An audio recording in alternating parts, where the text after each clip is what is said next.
Namaste everyone. If you are a Libra ascendant, this is a powerful and karmic time for you. Right now, Ketu is transients through Magha Nakshatra, activating your 11th house of gains, desires, and social circle. It can bring unexpected blessings in a very mysterious way. Let's understand what you can expect in this transit.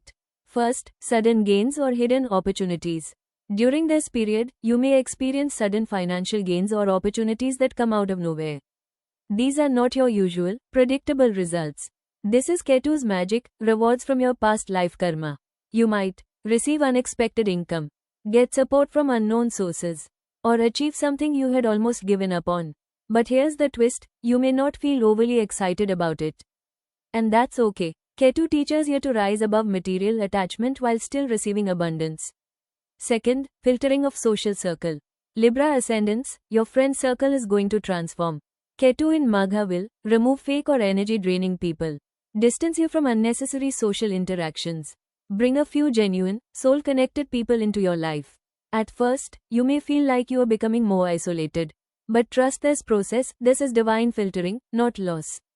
By the end of this transit, you'll have fewer but more meaningful connections.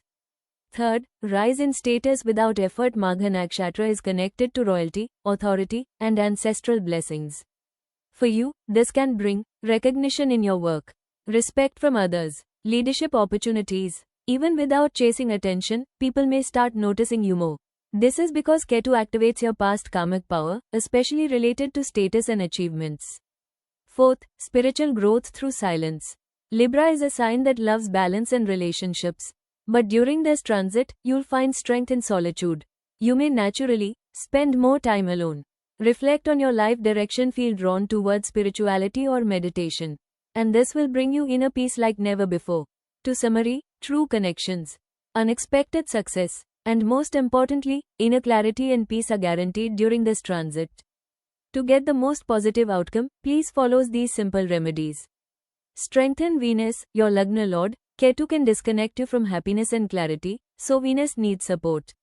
Remedy, wear clean, light-colored clothes, especially white or pink. On Fridays, offer fragrant flowers to Goddess Lakshmi. Balance 11th house, gains or network karma. Ketu in Magha can bring sudden gains, sudden losses or isolation from friends. Remedy, every Saturday, donate black sesame seeds or blankets to the needy.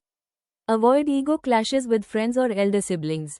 Do seva, service, without expecting returns. This is key for Ketu in 11th. Ground Ketu energy, very important for you. For Libra, this Ketu can make desires unstable. Today you want something, tomorrow you don't. Remedy, feed street dogs, especially multicolored dogs. On Tuesdays or Saturdays, keep a small piece of silver with you. Balances Rahu Ketu axis for Libra. Spend time alone in nature to stabilize your mind. Libra ascendants, this Ketu transit will surely refine your life and gives you positive outcome.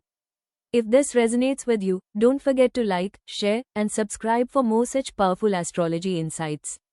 Comment below, I trust the process, to align with this energy. Thank you.